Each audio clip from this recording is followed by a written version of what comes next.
The ANC seeks to invoke this court's review jurisdiction. The respondents contend that this court lacks jurisdiction to review the impugned decision, as it is not a decision of the Electoral Commission. When interpreted with reference to the language used, the context and purpose of the Electoral Commission Act, the interpretation in Section 20, subsection 1, which the ANC is contending for, is unsustainable, as it will undermine the dispute resolution scheme created in the Electoral Act. As already held, when it failed to object to MK's application for registration, the ANC became non-suited. The Electoral Commission Act does not make provision for an aggrieved third party to impugn a political party registration after the period provided for in Section 15, subsection 4 big A notice has expired, or by way of these proceedings, as the ANC seeks to do. Section 16(2)(b) only affords parties who objected the right to impugn the DCEO's decision to register a political party. The ANC could not successfully use the internal dispute resolution mechanisms provided for in the Electoral Commission Act when it appealed the impugned decision to the Electoral Commission. The appeal was dismissed because the ANC is non-suited in terms of Section 16(2)(b) from impugning that decision. This application is also unsustainable because the ANC can only impugn the Electoral Commission's 24th November 2024 decision invoking the Electoral Court's jurisdiction in terms of Section 20, subsection 1. The ANC has preempted that decision. Notably, when it appealed the impugned decision to the Electoral Commission, it did not raise the ground of review it raises in these proceedings. The ANC blames the DCO for non-suiting it when he considered MK's supplemented application and not a fresh one, as stated in his 4th August 2023 letter. It further contends that had the DCO insisted on a new application for registration being filed by MK, the latter would have had to publish a new Section 15, subsection 4 big A notice, thus affording it an opportunity to become an interested party by objecting to MK's application for registration. Hence, it contends that the DCO's decision falls to be reviewed and set aside as it was unlawfully made.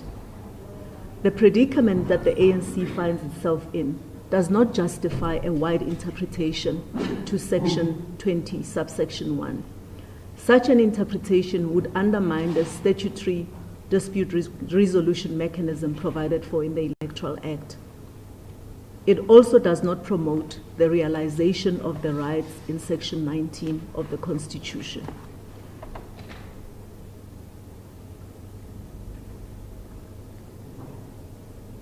We therefore find that the Electoral Court lacks jurisdiction to review the DCO's 7 September 2023 decision.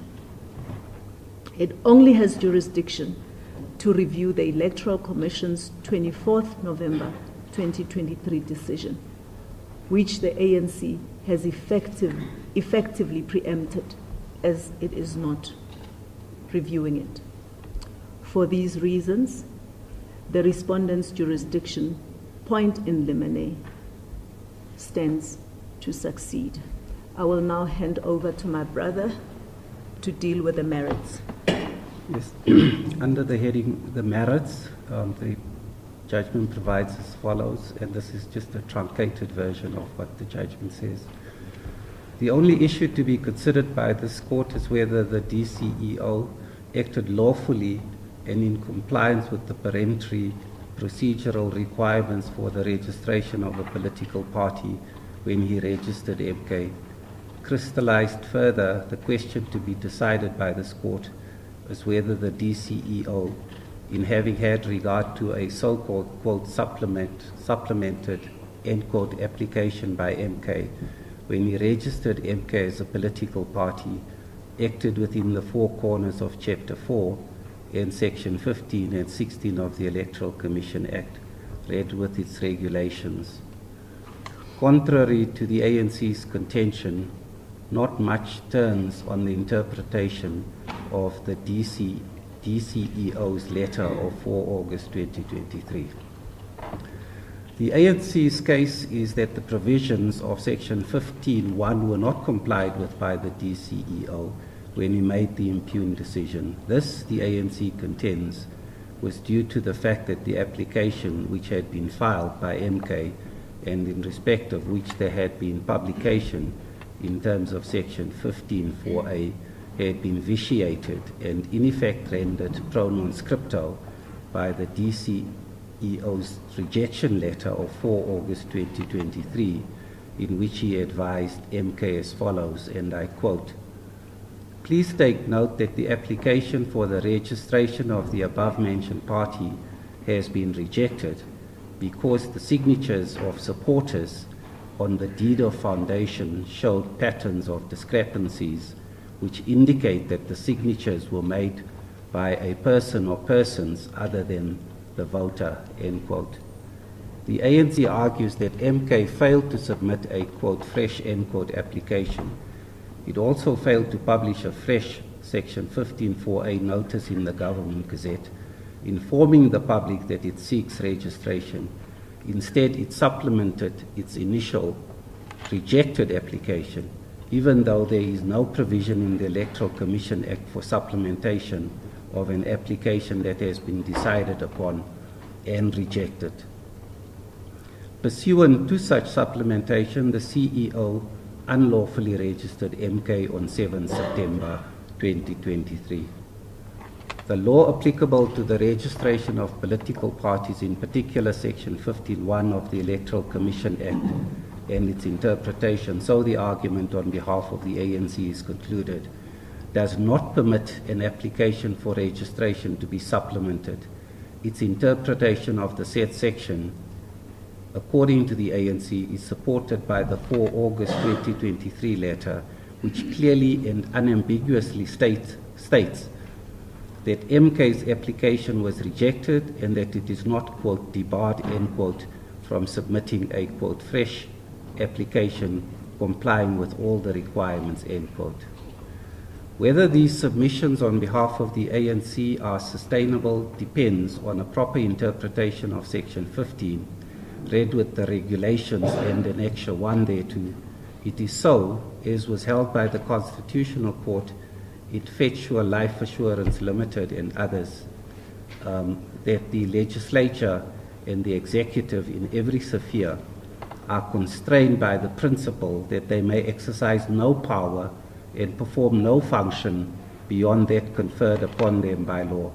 The simple point being that in terms of the principle of legality, the CEO could not register a political party in a way and in terms of a procedure that he is not empowered to do by the Electoral Commission Act. We find that the requirements for the registration of MK in terms of Section 15 of the Electoral Commission Act, read with the regulations and the annexures thereto, properly interpreted, were met.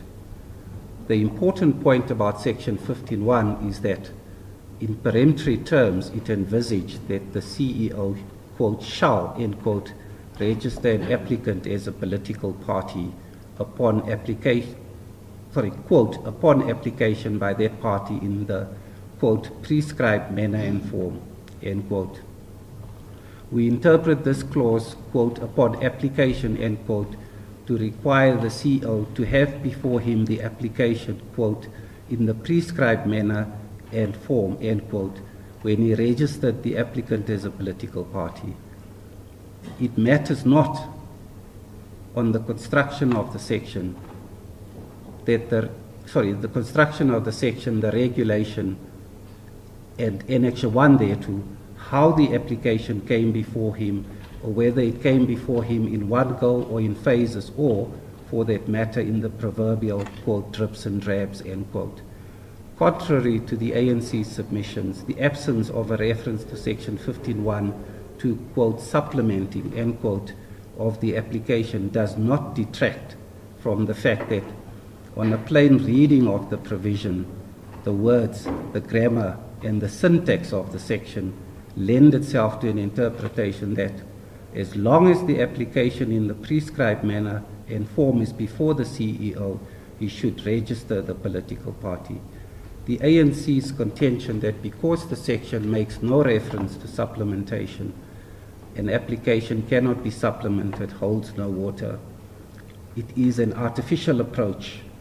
It implies that contrary to the substantive approach to the consideration for an application for registration, as implied from the reasons for which the CEO may decline to register a political party, which are set out in Section 16.1, the CEO should refuse to register a political party for elementary administrative details which the Act and the regulations did not deem necessary to prescribe.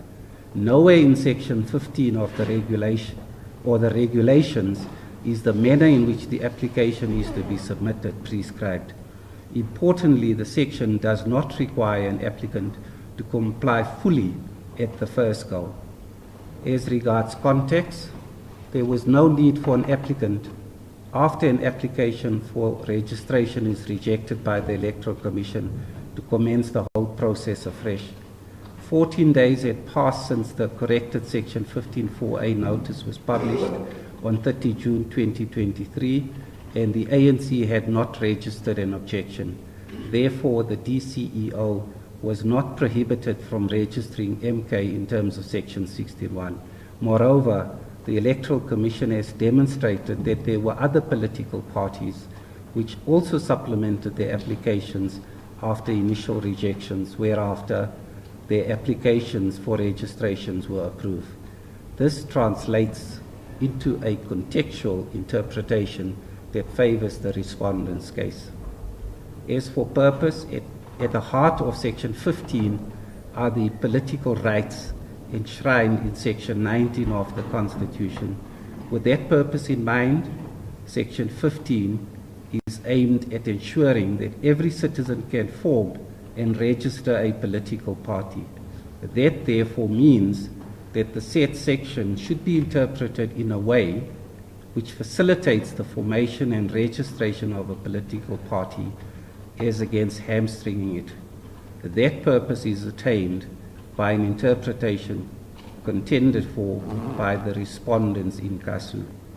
For all of these reasons, it is iterated that the DCEO in registering MK complied with the requirements of Section 15 of the Electoral Commission Act, read with Section 16.1, the regulations and Annexure 1 thereto. We therefore find that there is nothing unlawful about the registration of MK by the DCEO on 7 September 2023.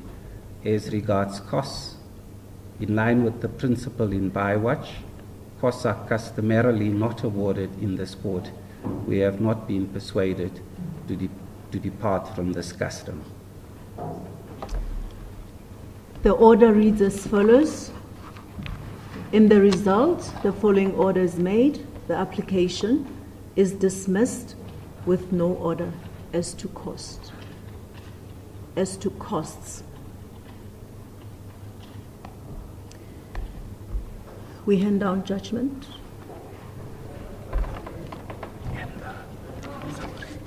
Gladys?